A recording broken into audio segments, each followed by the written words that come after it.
It's called artificial fire.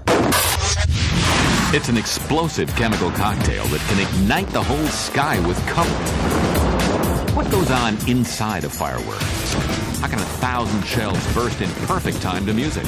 And why do we love to look at them so much that our brain cells dance with pleasure? Get ready to see fireworks in a way you've never seen them before, millisecond by millisecond. Strapped to someone's back, driving a human brain into a frenzy. And a fireworks show so intense, they shoot it in the daytime. The ultimate guide to fireworks is about to have a blast, blowing the world of pyrotechnics inside out.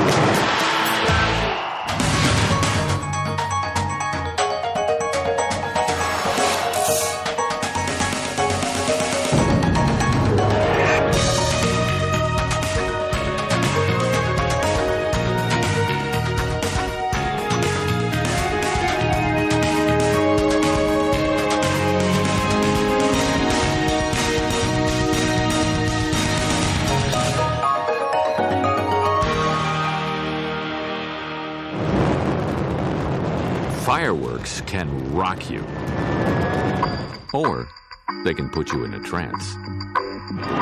It's all about sensory overload, and that can cost big bucks. Some shows burn through $500,000 in just half an hour. But who cares?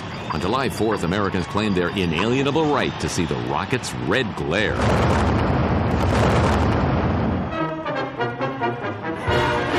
In Ojai, California, the celebrations have hardly changed for the past 50 years.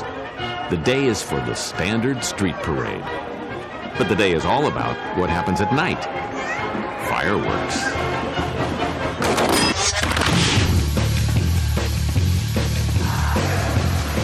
Tonight, the sky will fill with almost 1,000 incendiary devices in complex, glorious acts of pyromania. This is where all loose threes that we didn't have. It takes a dedicated crew of pyrotechnicians one whole day to make sure everyone gets enough oohs and ahs. For being small town as we are now, this is something special for them. This makes it the day of happiness.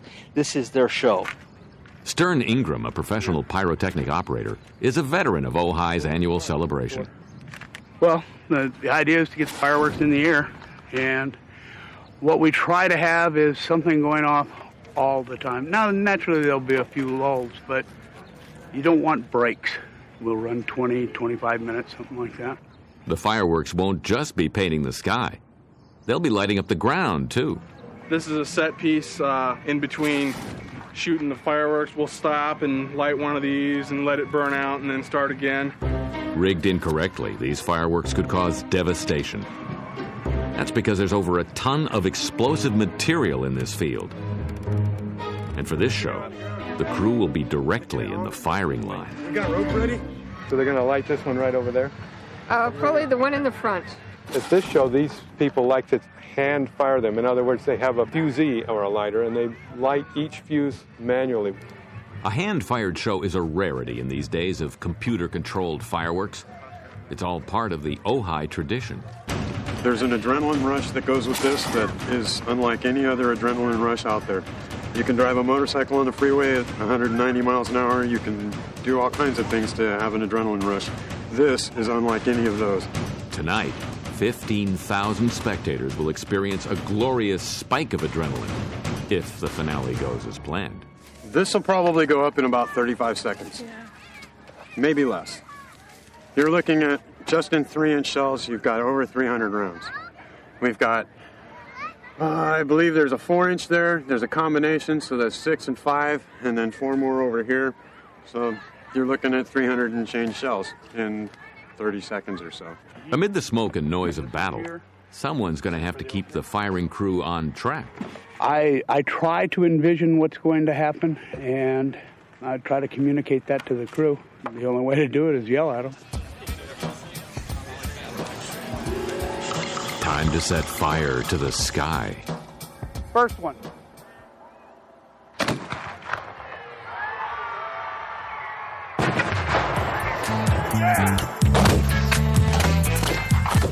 Burn some shells, man.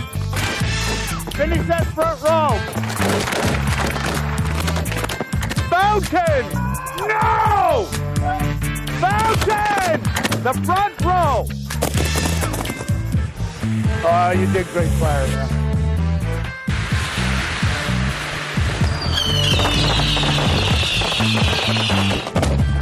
Hold it! Go, Leonard! Go, John, go! Turn it and burn it!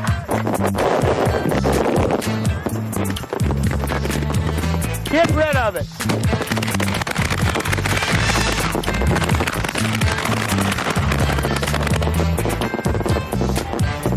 Go! Light it!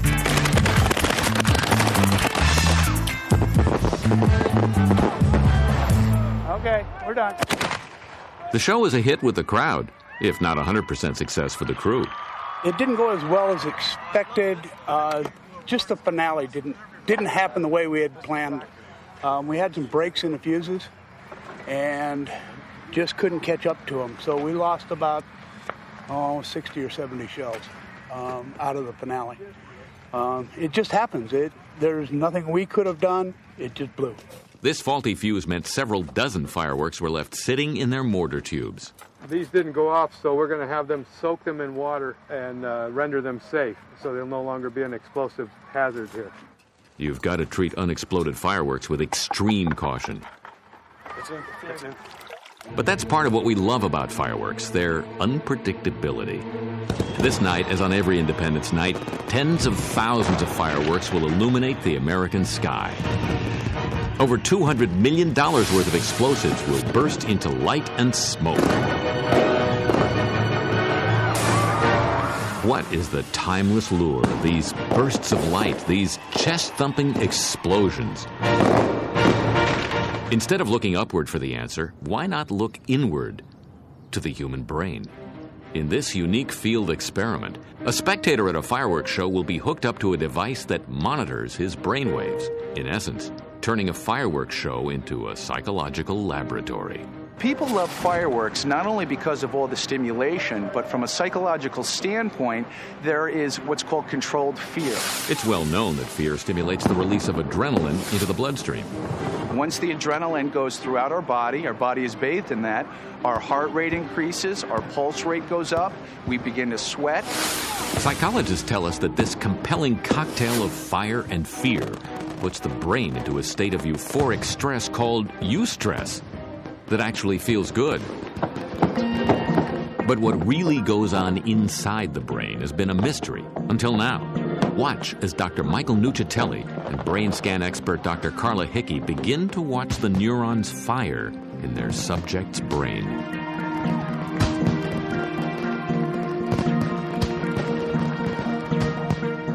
Well, psychologically, I'm sure he's exhilarated as well as I am. I mean, stimulated to the fullest. There was a lot of activity going on there. This revolutionary brain mapping machine can transform streams of electrical data into a visual map of brain activity throughout the fireworks display. Well, certainly we began to see more of intensity in the brainwave. The voltage or amplitude of the brainwave spectrum began to really intensify as the fireworks display also intensified. Here's what a brain looks like watching a dark sky. Here it is watching a few shells burst. And here is the human brain bathed in the sensory pleasure ground of a fireworks finale. Dr. Hickey can map out different frequencies of brain waves as they bounce across the cortex. Here is the alpha, which measures alertness, and this is the beta, which relates to more focused concentration. The most intense activity shows up as patches of red. As the show climaxed, the activity in the subject's brain shifted dramatically toward his frontal lobes. Most telling, though, was a final shift in the beta wave to the frontal right lobe, the part of the brain that responds most in critical emotional situations. Here it was very specific to right cortex, and the emotional or the affect in viewing the stimuli was particularly significant and as seen through the brainwave activity. And at that very moment, the subject was blissfully unaware of his surroundings. I forgot that I was even hooked up. I was just so amazed. The intense stimulation of the fireworks actually evoked a kind of trance state known as dissociation. When you look at the topography of the brain, what you see is that there was massive stimulation going on, and this was at the same time that he was dissociating. The individual's brain became completely stimulated, and he became completely absorbed in what was going on at hand, which happens to be the fireworks. What is this magical psychic substance that has transfixed us for centuries? The story began 1,000 years ago. Two Chinese alchemists were busy trying to create an elixir of life, adding various tonics and powders to a bubbling cauldron. A few moments later, they had a fire on their hands. A catastrophic accident turned into a stroke of cosmic good luck. They had unwittingly created mankind's first explosive, black powder. Mix charcoal, saltpeter, and sulfur and grind to a fine powder. The recipe is still used 1,000 years later inside common firecrackers. Once a fuse burns into a mass of black powder, an incredibly rapid chemical reaction takes place. Saltpeter acts like gasoline to the flammable mixture of sulfur and charcoal.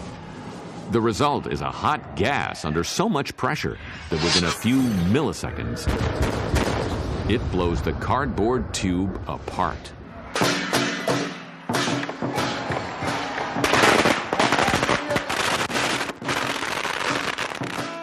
No matter where you are, in any part of the world, if there's a Chinese New Year celebrations, that is the sound of the firecrackers.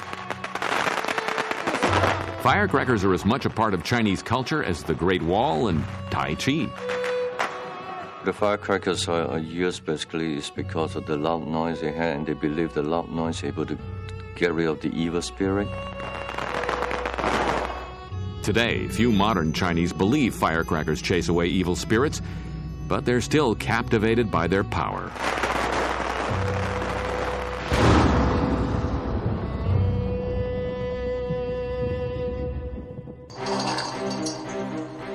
What is the chemical magic going on inside a firework? Movie pyrotechnician Thane Morris, his credits include Raiders of the Lost Ark and Star Wars, makes it his business to know. This is an exploding firework filmed at 1,000 frames a second, or 30 times normal speed. That's a 2.5-inch aerial shell, approximately 1 millisecond. You can see it start to break the shell open. Within 2 more milliseconds, you'll see the shell completely opened up. You can see the stars being fired out of the aerial shell. Expansion of the gases and the heat is what causes the aerial shells to break open and spread the stars around at very high speed.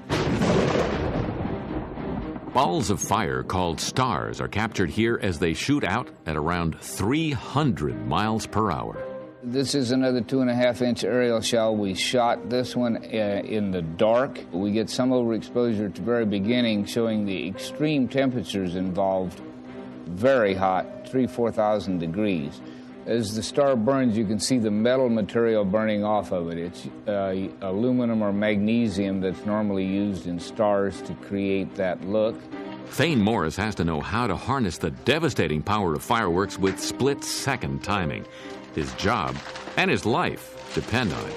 This is a device we make. It's called an SB-20. It's designed for one purpose and one purpose only, to make loud noises. This whole action is taking place in less than 100 milliseconds. The explosive substances inside fireworks have devastating energy locked away in their chemical makeup. When you see this thing fire, you see the shock wave coming across the bottom of it. It's actually lifting debris off the ground. As you see in nuclear explosions, when they fire a hydrogen or an atomic bomb, you'll see the same sort of action in a much larger scale.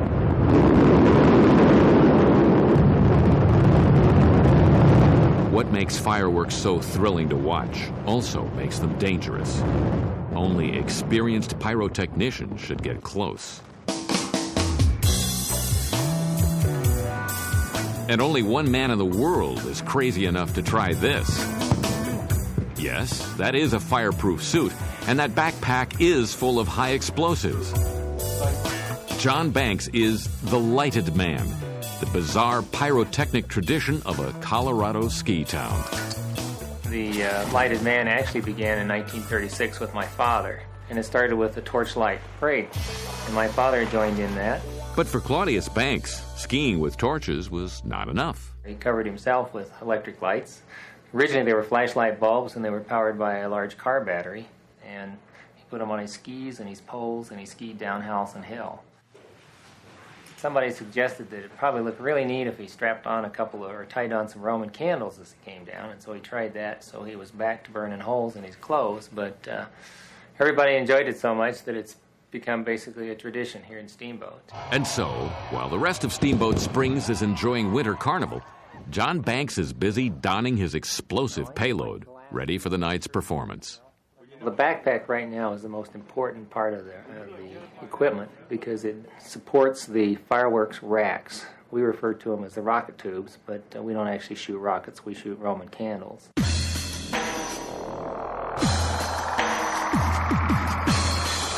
Whatever you do, don't try this at home.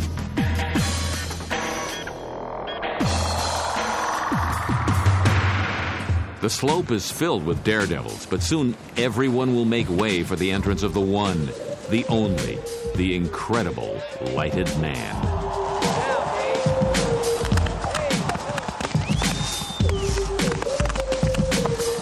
This is what happens when you ski down a mountain with 20 pounds of explosive on your back.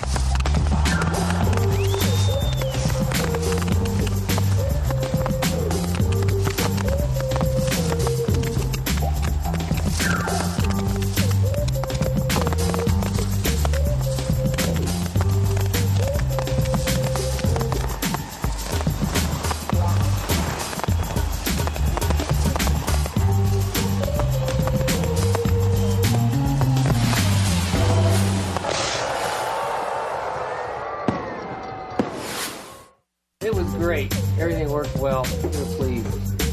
The lighted man is a glorious pyrotechnical oddball in these days of the atmospheric Big Bang. Almost a throwback to the Middle Ages, where fireworks stayed on the ground.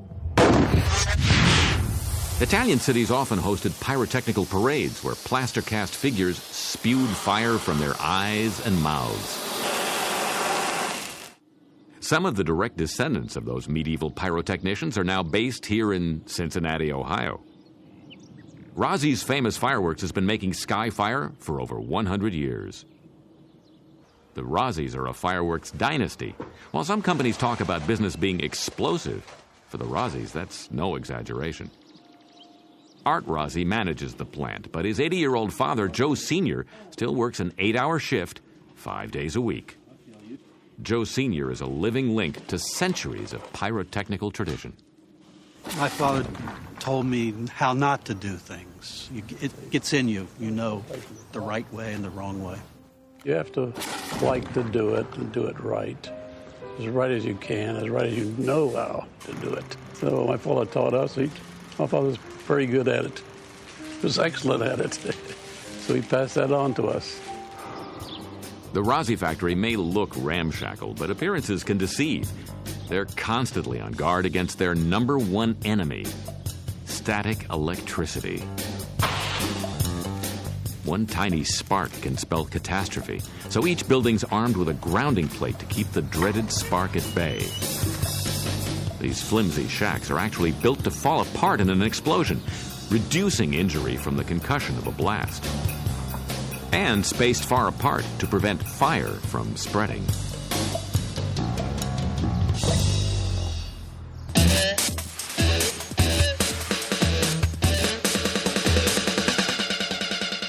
The basic ingredient of all fireworks is a ball of fire called the star.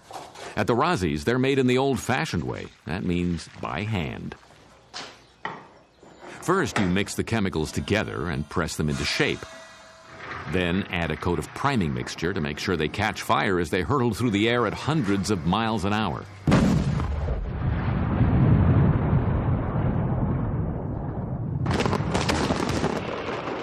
Of course, to have the proper effect, you've got to do more than make stars. You've got to launch them into the air. This is the beginning of an aerial shell, the most common pyrotechnic device today, packed with stars and a bursting charge of black powder designed to be fired from a mortar tube. A packet of black powder, the lift charge, is taped to the bottom of the shell. When it lights, a violent explosion fires the shell into the air at around 400 feet per second. Then a second fuse ignites the core of the firework. That blows the shell wide open, sending glowing stars in all directions.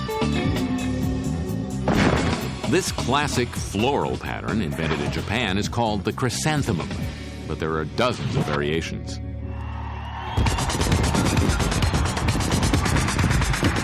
Want to know how they make them? Here's the Ultimate Guide's ultimate list of pyrotechnic devices. Take a chrysanthemum and replace the stars with a slow-burning variety, and you get this, the weeping willow. Take a tube full of stars and fire them one at a time into the air, and you have a Roman candle. Add sodium salicylate to stars, and the resulting hot gases create a warbling, whistling sound. Fill a firework with magnesium or aluminum dust, and the result is this. Arrange the stars just right inside the shell, and you can draw shapes with fire.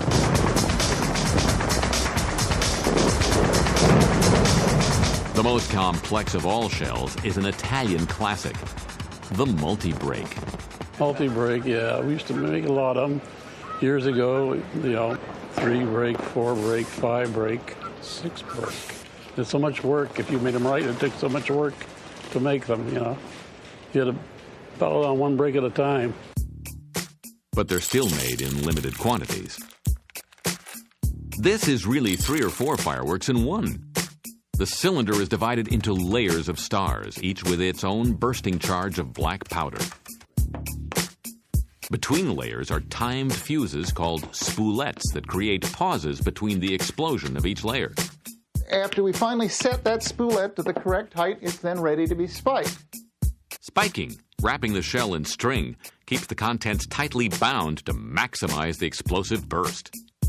And now we have to spike it again. Each shell is a work of art, a painstaking work of art. You wind this up just like you're winding up a barber pole, and I go on up to the top of the shell, making little squares like that till I finish off at the top. In a typical multi-break shell, the bottom layer of stars breaks first. What's left of the shell keeps on going until the spoulette burns through to layer 2. Finally, a charge of aluminum dust caps off the sequence with a bright flash and a deafening kaboom. Shoot just a few multi-break shells and you'll fill a whole sky with fire.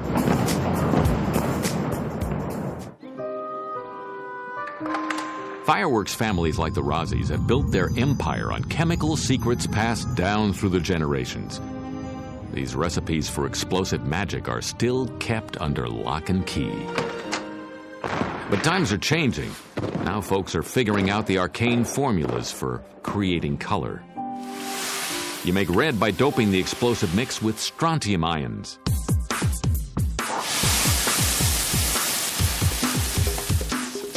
Green? One word, barium.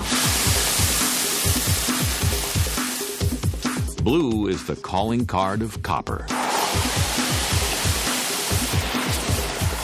To stay ahead of the curve, the Rossis have accelerated their expertise from chemistry to choreography.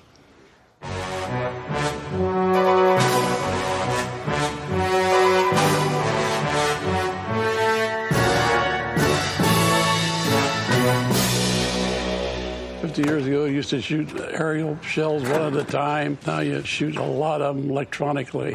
Before, people had to be satisfied with waiting for that one shell to go up and go off. Now you don't have to wait any longer. They get them up there fast. A typical show now calls for thousands of aerial shells bursting in time to music. Thank goodness for computers. Forget black powder fuses. Now they use electrical wires. When hot with current, a small strip of wire inside the lift charge rockets the firework skyward. Each firework is numbered and electrically linked to a switching box. This in turn is connected to a computer that can fire any firework at any time, or dozens at one time. Each Labor Day, the Rossis toast Cincinnati, their hometown, with Riverfest, a fully electronic, fully choreographed musical show that burns through 8,000 shells in 30 minutes. We like to knock the audience off their feet also, but you don't want to do it the whole show. You want to show them some beauty. You want to show them, you want them to think about an individual shell, and then you want to rock them. But Art Rossi wants to make these shows even more spectacular, to bring fireworks and music into perfect harmony. So he's dragging the Rossis headlong into the future. This is a standard time fuse that sits inside an aerial shell. And this is the magic fire chip. This techno wonder makes sure that each firework detonates at exactly the right millisecond. Normally, a black powder fuse starts burning the moment a firework launches from its mortar. It blows the shell apart after 4 or 5 seconds. A magic fire chip programmed to light the burst charge after 5 seconds will light it after precisely 5 seconds. Theoretically, you can shoot something in the sky exactly where you want it, the exact effect you want it, at the exact time.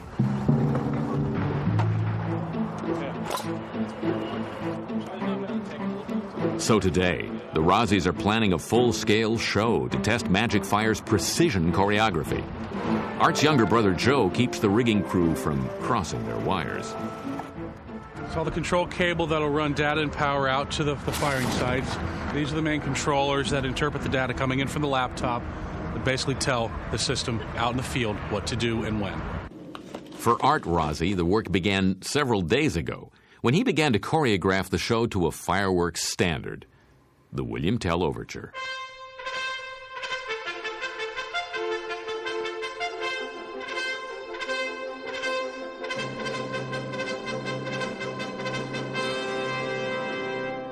Right after the intro, there's a loud percussive piece that we're going to use big salutes to augment it.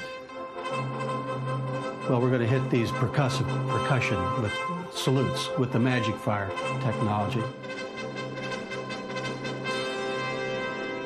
Art is saving the toughest test of Magic Fire for last, a series of over 50 shells timed to musical beats. Generally, on a traditional show, the finale, you just light it and let it go. Now, this is just a little different. We're trying this technology, and it's developing technology. With over 400 microchip-controlled shells, it's going to be one of the most high-tech firework displays in history. It's very tightly choreographed. We have about 400 shells here that'll fire in 3.5 minutes, which up until the introduction of the chip technology was fairly impossible. You shoot 3 shells from 3 different places, and they may break kind of scattered. To us, we see 3 shells break together. It's a wow moment. Great fireworks shows are more than the sum of their parts. Will technology inspire pyrotechnic rhapsody?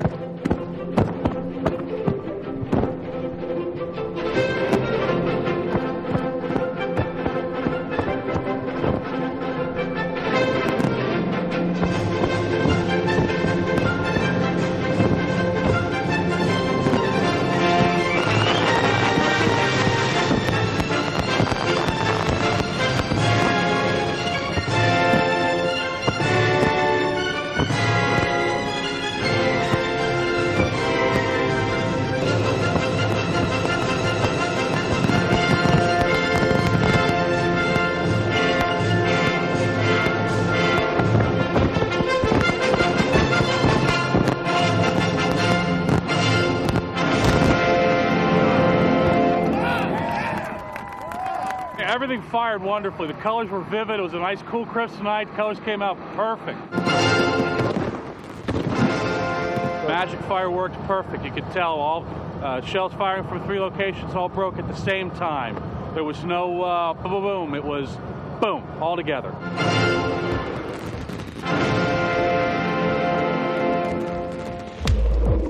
Fireworks have come a long, long way in 1,000 years. From the days of light a fuse and run like mad, we've progressed to computer-controlled carnivals of fire. But one firework hasn't changed a bit. The rocket. The rocket is basically a firecracker with a hole in it. The hot gases formed by the burning black powder escape in a powerful downward jet that sends the rocket soaring skyward.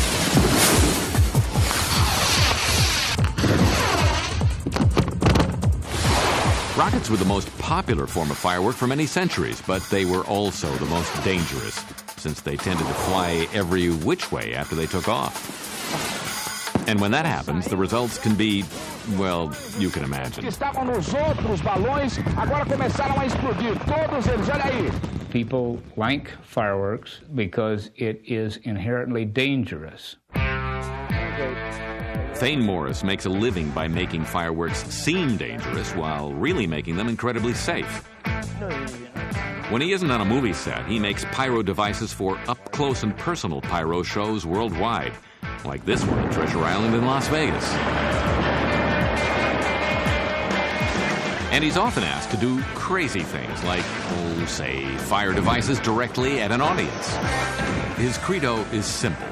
Keep escalating the fireworks until you can see 1/2 inch of daylight into the seat of most of the audience, and then you immediately stop. Okay. Fortunately, Morris knows the difference between scaring people and setting them on fire. This will be a good test to see if the product's holding up over the years here.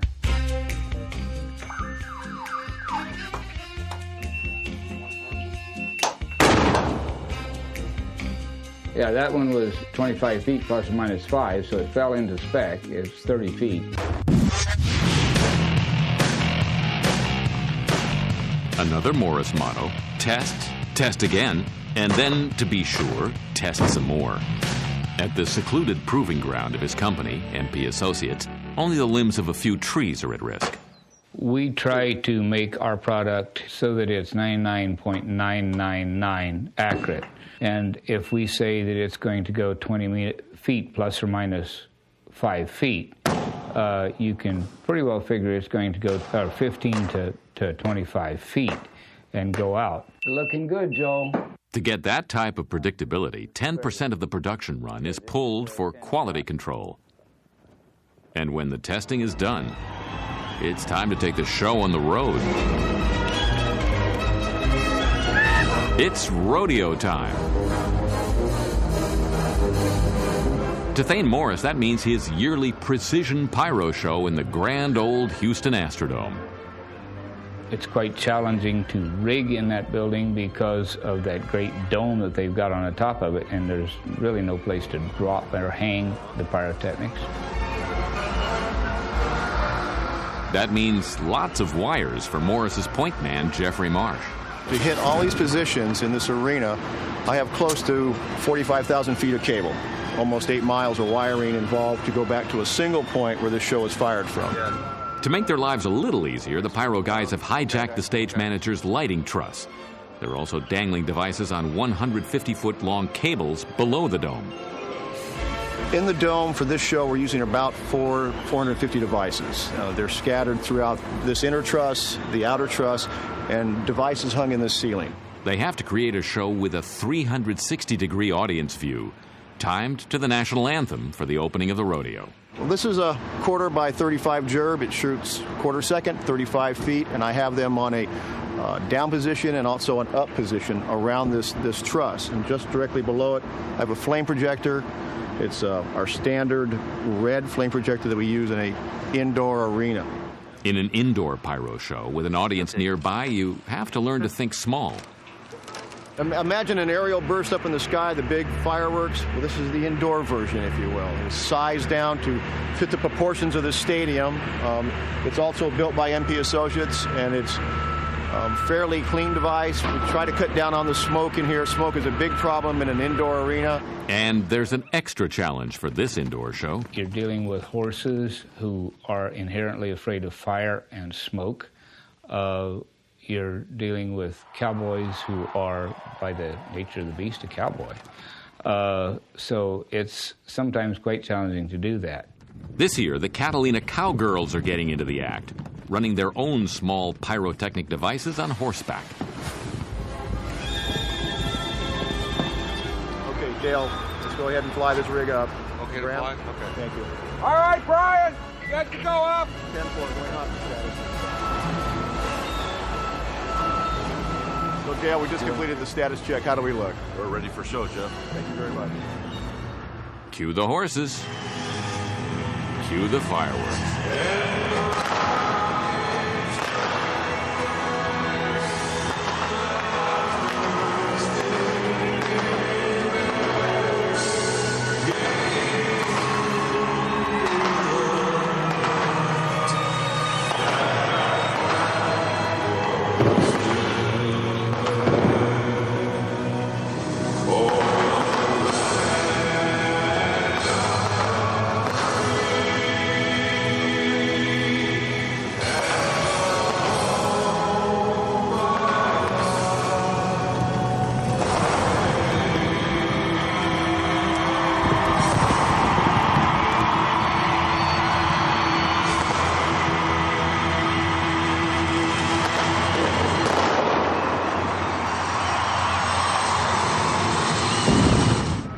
For the crew, it's time to tidy up and get to work for the next night's audience. If you're going to do a big show, it'll take you up to a week to set it up. It might last a minute if you're lucky, but you're really jerking the adrenaline glands on the whole audience in that minute, and that's why it's worth it. They say where there's smoke, there's fire. What about fire but no smoke? That's the bright idea behind this upstart's scheme to clean up fireworks. People get into pyrotechnics for all kinds of reasons. Darren No did it because he was trying to make nuclear weapons a little safer. For the last 4 years, I've been working at Los Alamos National Labs as an explosives chemist. No can't talk about what he really did there. That's the kind of things I'm trying to avoid. But suffice to say that he stumbled across some chemicals that burned with very nice colors and almost no smoke, and decided to try to replicate them using non-secret formulations. Now, at an abandoned warehouse in the wilds of New Mexico, he's trying to start an indoor fireworks business. Our strategy for developing our types of indoor fireworks is to develop brighter colors without creating a lot of smoke. Red line rocket. They burn, they tend to be very smoky. We try to avoid using ingredients that create smoke. We use things like nitrocellulose. When that burns, it burns very cleanly. Green line rocket. Nitrocellulose is not new. It's been used for over 100 years in bullets. It's called smokeless powder. But there was a major hurdle.